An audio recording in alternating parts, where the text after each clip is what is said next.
Selamat sejahtera, nama saya Wiswarstan Anan Laki Panji Barnam. Nama mati saya adalah 10 DKM 20F1075 dan saya dari kelas DKM 2B. Pada hari ini saya akan membentangkan sebuah pembentangan yang bertajuk Tanggungjawab terhadap diri sendiri, keluarga dan juga masyarakat. Tanggungjawab terhadap diri sendiri merujuk kepada kesanggupan diri seseorang untuk memikul dan melaksanakan tugas serta kewajipan dengan sempurna.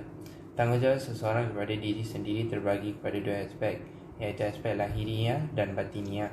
Dari segi aspek lahiriah, seseorang itu haruslah berusaha untuk mempertingkatkan kemampuan dirinya termasuk ilmu, kesihatan dan juga maruah diri. Manakala dari segi aspek batiniah pula, jiwa seseorang itu perlu diisi dengan sesuatu yang dapat memberikan ketenangan dan kesejahteraan seperti penghayatan kepada agama dan juga semangat cinta akan negara. Berikutnya adalah beberapa contoh tanggungjawab terhadap diri sendiri.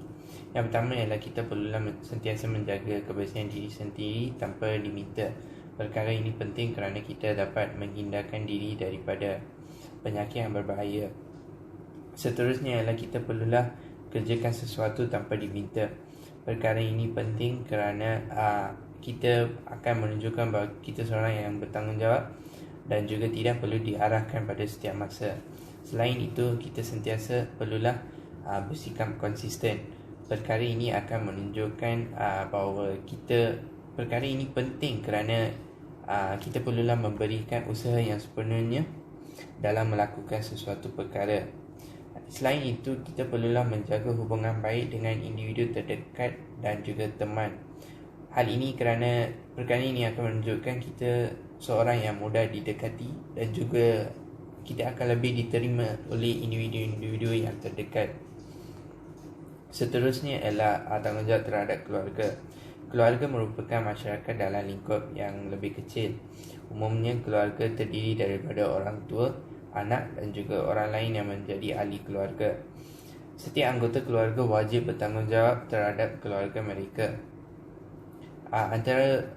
Berikutnya adalah beberapa contoh tanggungjawab terhadap keluarga.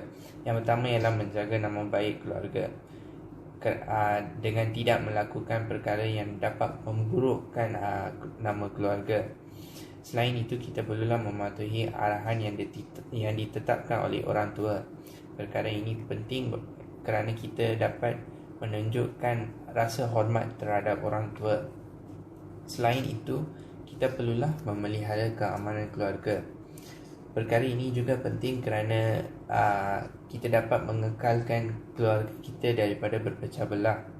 Akhirnya ialah menjaga keharmonian keluarga dengan saling menyayangi, menghormati dan menghargai. Hal ini kerana ahli keluarga lah yang akan menolong kita pada masa-masa yang sukar. Akhirnya ialah masyarakat. Masyarakat atau komuniti ialah kelompok manusia yang paling hampir di tempat tinggal kita. Segala perkara tentang diri, ahli keluarga, harta benda dan kerjaya terlebih dahulu diketuai oleh mereka. Oleh sebab itu, masyarakat ialah orang yang paling dekat untuk meminta pertolongan ketika ditimpa bencana atau musibah seperti kebakaran, kecurian, kemalangan atau kematian. Berikutnya adalah beberapa contoh tanggungjawab terhadap masyarakat. Yang pertama ialah mencipta lingkungan hidup yang seimbang dan selaras.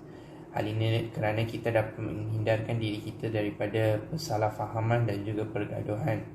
Selain itu, kita perlulah saling mengasihi dan membina antara individu. Ia adalah kerana kita dapat membina asas kepercayaan dan juga kefahaman antara satu sama lain. Akhirnya ialah tidak membuat perbezaan menjadi perpecahan, tetapi fokus pada tujuan yang sama. Hal ini kerana kita perlulah sentiasa bersatu padu dan tolong-menolong pada setiap masa. Itu saja daripada saya. Sekian, terima kasih.